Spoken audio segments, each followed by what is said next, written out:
The banquet hall was ready. The musicians were waiting.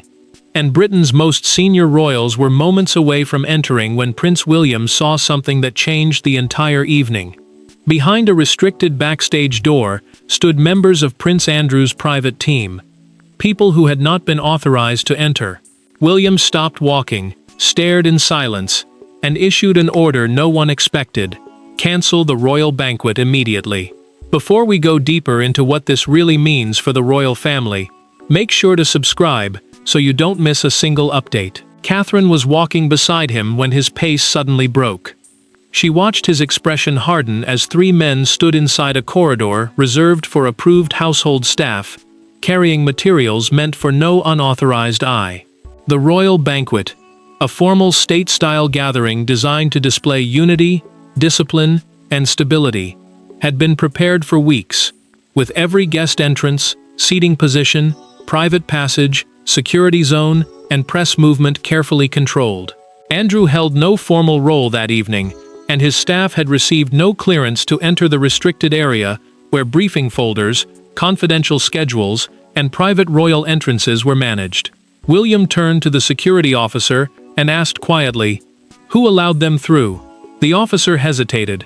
That pause told the future king more than any explanation could. He removed his cufflinks, slipped them into his pocket, and said, "Then nobody enters that hall." Catherine felt the force of those words immediately. Canceling the event would embarrass the household, anger dignitaries, and trigger public questions. Yet she understood why he would not bend. Someone had tested his authority at the worst possible moment, and allowing the evening to continue would make the breach look forgivable. Then the black folder appeared. One of Andrew's aides carried it under his arm, sealed and unlisted on the official event inventory. Before palace security could examine it, the man disappeared through a service exit, taking the folder with him. A senior courtier then admitted that the team had entered using credentials tied to an older royal office, passes that should have been cancelled months earlier. William now knew this was not a simple mistake. Someone inside the palace had helped them. Guests were redirected without explanation. Musicians began packing away their instruments. Catherine watched confusion spread, while William demanded that Andrew be found at once. But the answer came too late to calm him. The Duke had already been inside the building for nearly 40 minutes. The banquet had been cancelled, but the greater shock was still hidden behind the palace walls, because William was no longer dealing with an unexpected visitor, but with a family member who believed the old rules still protected him. To the guests waiting outside, the cancellation looked like a security problem. Inside the family, it was something far more painful. Prince William saw the backstage breach as a direct challenge to the future of the crown. Prince Andrew saw William's reaction as humiliation delivered by a nephew who had already judged him. Between them stood King Charles, forced to choose between protecting his brother and protecting the monarchy. William stood inside a private side room with the access sheet spread across a narrow table. Catherine remained beside him as he circled the names of Andrew's 3 aides, then folded the paper with slow, controlled precision. The prince had become increasingly responsible for protecting the crown, the institution built around the sovereign, royal duties, and public trust, and he believed family loyalty could never be allowed to place that trust in danger. Previous scandals had already left deep wounds. One more act of hesitation could make the monarchy appear weak, divided, and unable to control its own household. Andrew received the news from a visibly shaken assistant in another room. His face reddened as he pushed his chair backward so sharply that it struck the wall. The Duke, a royal title given to a senior male member of the family, had once enjoyed unquestioned access and ceremonial importance. Now his duties were restricted, his influence reduced, and his small team had become proof that he still mattered. He cancelled everything because of 3 staff members? He demanded, refusing to accept that the breach itself, not the number of people involved, had triggered William's decision. Charles closed his eyes when officials explained what had happened. Supporting his son would deepen his brother's isolation, but overruling the future king would tell every courtier that William's authority could be ignored. Catherine saw the more private fear beneath her husband's anger. He believed Andrew's team had used the family's reluctance to confront painful truths, trusting that embarrassment would force the palace to remain silent. Then the security recording changed everything. One unauthorized aide could be seen speaking comfortably with an employee from the Banquet Coordination Office, the team responsible for controlling guest movements and access behind the event. Their exchange looked planned, not accidental. The sealed black folder was traced back to Andrew's residence, but the man carrying it had already escaped the grounds before security sealed the exits. Charles ordered both men brought to him separately. William agreed immediately. Andrew refused.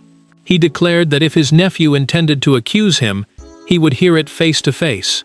That demand transformed a security investigation into a family reckoning, and the roots of the confrontation reached back to one specific night, when Andrew first decided that William's restrictions could be challenged. The backstage breach did not begin on the night of the cancelled banquet. Its true beginning came 6 weeks earlier, during a private reception at Windsor Castle, when Andrew was stopped outside a room he had entered freely for decades. William's office had changed the access rules without consulting him. Andrew said almost nothing at the time, but one cold exchange beside a closed door became the trigger for everything that followed. William had recently ordered a full review of informal palace access, checking outdated passes, inherited privileges, private office credentials, and staff permissions linked to royals no longer carrying out official duties. The review mattered because those credentials controlled who could enter private rooms, receive confidential schedules, and move through restricted corridors without being challenged. Under the old system, family rank often opened doors automatically. Under the prince's emerging system, responsibility and official authorization mattered more than bloodline, and that change threatened people who had spent years relying on tradition. Andrew discovered the new reality during a private Windsor reception. He approached a drawing room where Charles, William, and senior advisors were discussing the royal calendar, the official schedule of ceremonies, visits, and public duties planned for the family. A security officer stepped into his path and explained that his old credential had been removed under William's directive. The Duke did not argue in front of the staff. He simply waited. William emerged minutes later and found his uncle standing beside the closed door.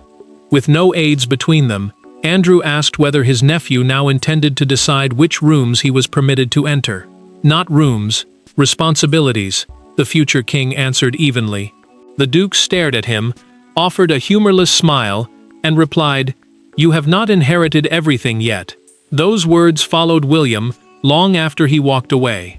Catherine later found him alone, replaying the exchange and questioning how many palace employees still obeyed old loyalties instead of current orders. She understood why the remark had shaken him. It suggested that his authority would remain optional until the crown itself passed to him. Andrew returned home carrying a different wound. The closed door represented every title, privilege, and relationship he feared losing. He told his closest aide during a private recorded conversation that he would not accept being treated like a guest inside his own family. Days later, his team began requesting event schedules they no longer needed. Several applications were rejected, but one banquet timetable reached them through an outdated distribution list.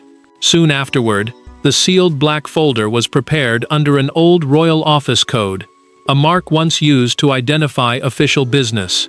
William now understood that the backstage breach had not been confusion. It had been a deliberate test.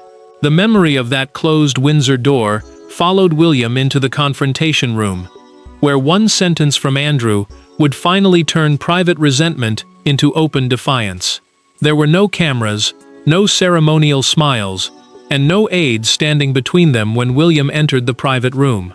Andrew was already waiting, his hands locked behind his back. For several seconds, neither man spoke.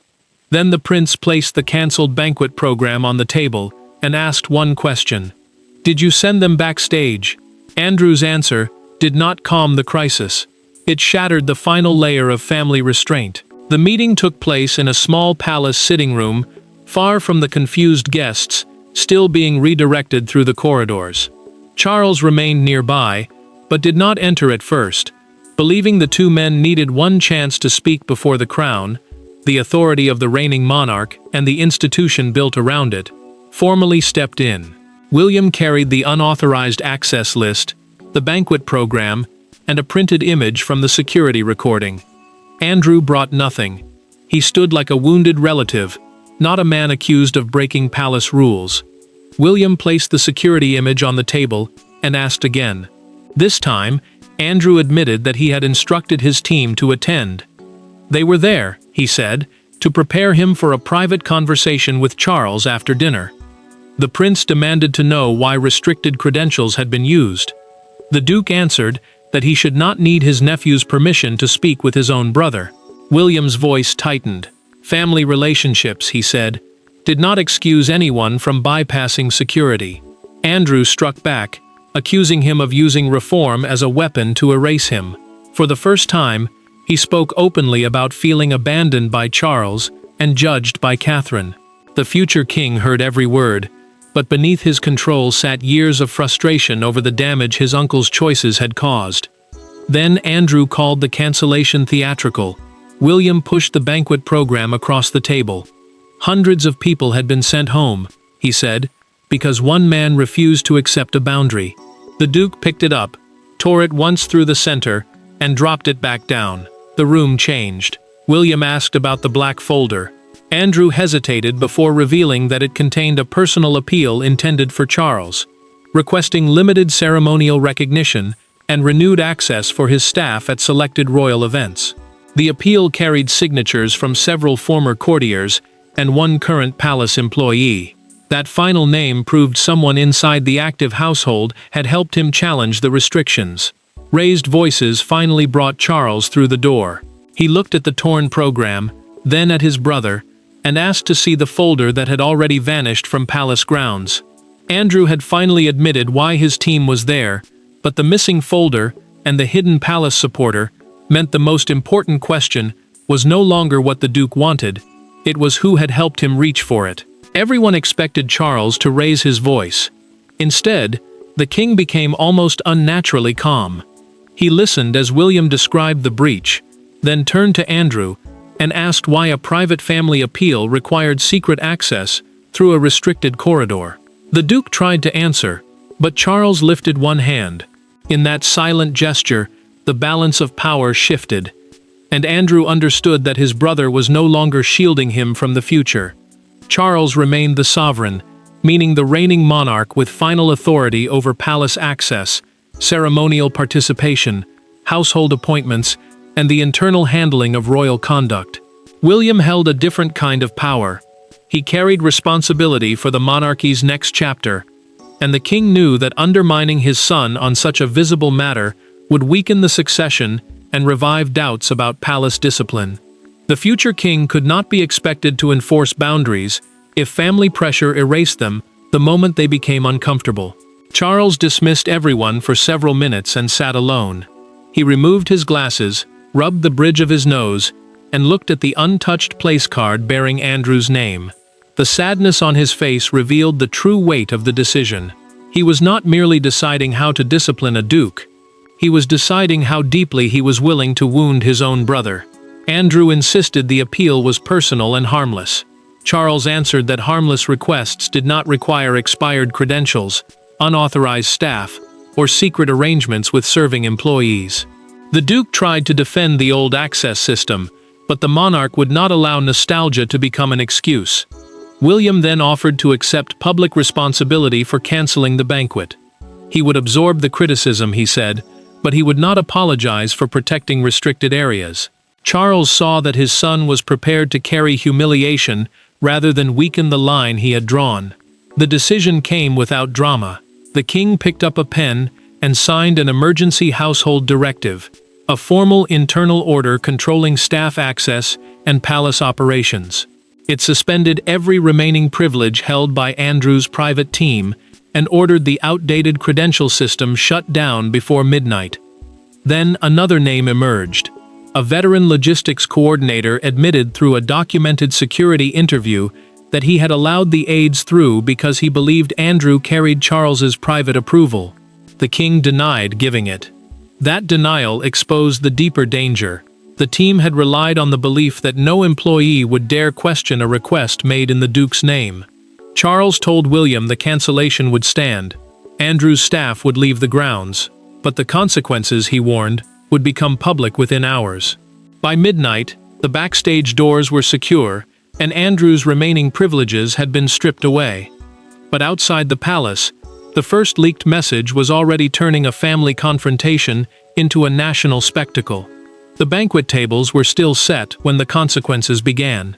Staff removed name cards from untouched places, floral arrangements were dismantled, and official cars departed without ceremony. Then Andrew received a second blow. His team's credentials had been disabled, their future invitations frozen, and their palace contacts placed under review. The Duke had entered expecting to recover a fragment of influence. He left having lost the final machinery that made influence possible. Household officials worked through the night to contain the damage. Diplomatic guests received a brief explanation, citing an internal security concern, while confidential seating plans, arrival schedules, and private movement lists were collected before they could circulate beyond the palace. Those documents mattered because they revealed where senior royals would sit, which entrances they would use, and how closely protected areas operated. Every member of Andrew's private team was ordered to surrender passes, communication devices issued through royal channels, and access materials connected to former official duties. Andrew stood near a side entrance as a security officer took his senior aide's pass and cut it in half. His anger vanished. Disbelief replaced it. He asked whether Charles had personally approved the order, and when the officer confirmed that he had, the Duke said nothing.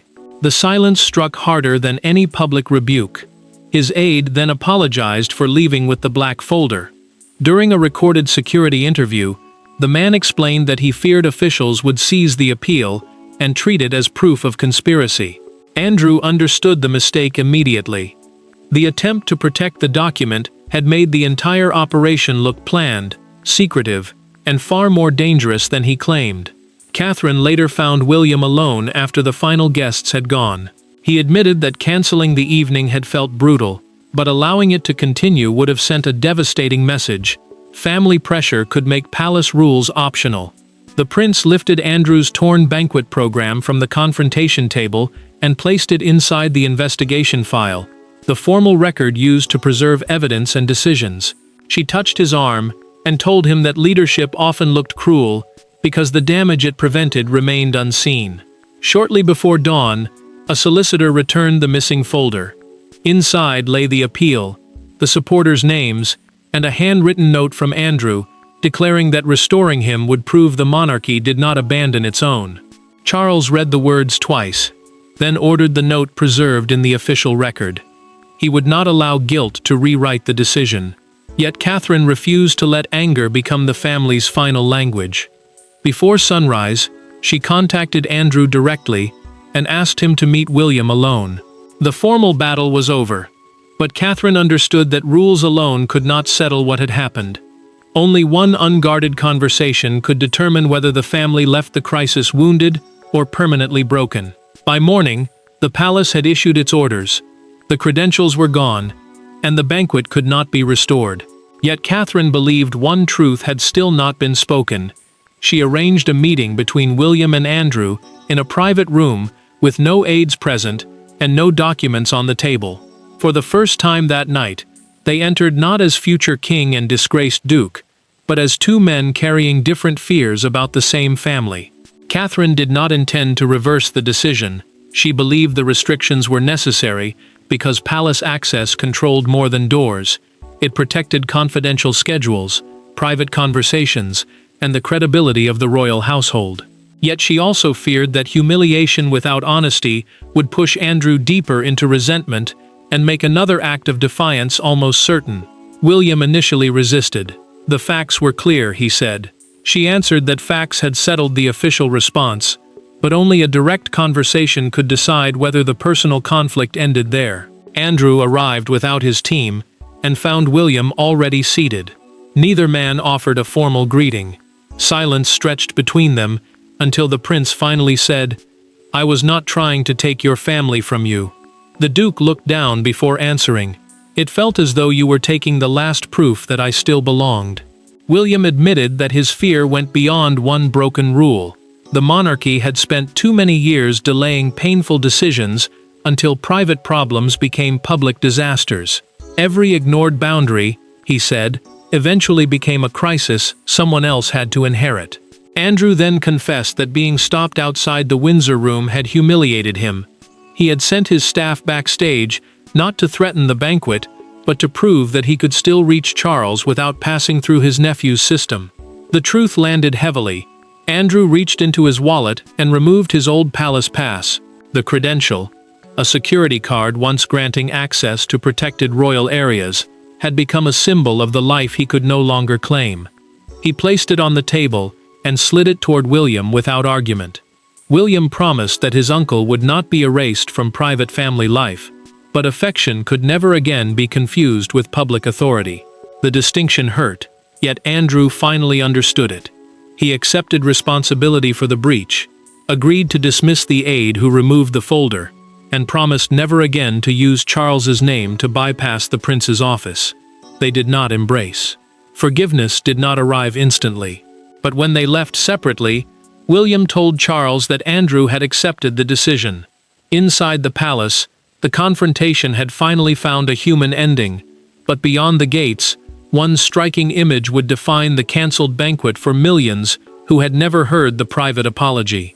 The palace hoped a brief statement would contain the damage. Instead, one photograph transformed the cancellation into a national symbol. By sunrise, newspapers carried an image of the untouched banquet table. Glasses filled, candles burned low, and a single torn program resting beside an empty chair. The public did not see a scheduling dispute. They saw a monarchy choosing discipline over performance, even when the cost was visible in every abandoned place setting. Charles approved a controlled announcement confirming that the banquet had been cancelled after an unauthorized backstage access incident and that internal security procedures were under review. Those procedures, the rules controlling who may enter protected palace areas and handle confidential royal information, mattered because one failure could expose private schedules, diplomatic movements, and the safety of senior family members. Officials avoided naming Andrew's staff, but silence could not hold. Guests described the sudden evacuation, while reporters identified vehicles linked to the Duke's private office leaving the grounds. Then the front page appeared. A London newspaper printed the headline, "The Night the Music Stopped," above the abandoned table. The torn program beside Andrew's empty chair became the image repeated across television broadcasts and social platforms. Watching the coverage with Catherine, William looked deeply uncomfortable as commentators praised his decisiveness. The prince knew the photograph did not represent victory. It carried the weight of a private family confrontation that millions were now judging without hearing the apology that followed. Andrew saw the same image enlarged on his television at home. He switched off the screen, remained silent, and finally admitted to his closest companion during a private recorded conversation that he had mistaken access for belonging. The Duke had believed doors, passes, and staff proved he still mattered. Now the empty chair showed how badly that belief had failed him. Public opinion split sharply. Some called the cancellation wasteful and humiliating. Others argued that continuing the banquet would have shown dangerous weakness. Yet even critics recognized that William had accepted personal embarrassment rather than conceal the breach. One broadcaster framed the incident as the clearest sign yet that the monarchy's next era would follow stricter rules. Family members could remain loved in private, but no surname would guarantee institutional privilege. Charles then approved a second statement accepting responsibility for the disrupted evening and thanking the guests for their understanding. By sharing the burden, the king protected his son from appearing to have acted alone against Andrew. As the debate reached its peak, the family made one final decision about the abandoned banquet. The empty table had exposed the cost of enforcing a boundary, but the final meaning of the night would be decided by what William, Charles, and Andrew chose to do after the public anger faded. The cancelled banquet was never rescheduled. There was no attempt to recreate the evening, replace the photographs, or pretend the confrontation had not happened. Instead, William made a final decision, The unused food would be redirected, the invited guests would receive personal apologies, and the security reforms would remain permanent. What began as a humiliating family rupture ended as something the monarchy had avoided for years. A boundary stated clearly and accepted without disguise. William understood that repeating the banquet would make the crisis look like a temporary inconvenience. Leaving it cancelled preserved the seriousness of the choice and made clear that royal display could never come before trust or security. The prince personally signed letters of apology to the principal guests, while Charles added handwritten notes to several of them. The king accepted that the royal household, the staff and offices responsible for supporting the sovereign and managing official duties, had failed to prevent the breach, and he thanked each guest for respecting the decision. William returned to the cleared hall after signing the final letter. Catherine joined him as the last tablecloth was removed. He admitted that the empty room felt like evidence of something broken. She answered that it also showed where the breaking had finally stopped. Her words stayed with him because the future king had not escaped the night untouched. He had disappointed guests, confronted his uncle, and tested his father's loyalty. Yet he had also proved that his leadership would not depend on avoiding painful scenes. Andrew carried out his part without ceremony. The Duke formally dismissed the aide, who removed the black folder and surrendered the final inactive credentials held by his private office. In a personal letter to Charles, he accepted that his place within the family could continue only if he stopped demanding the authority attached to his former position. Charles read that letter alone and placed it beside William's security directive, the formal order that had suspended Andrew's remaining access. The monarch did not celebrate. He felt the grief of a brother who could no longer protect Andrew from every consequence, but also the relief of a sovereign who had finally refused to confuse mercy with permission. The unauthorized access system was permanently dismantled. The employee who enabled the breach left operational duties.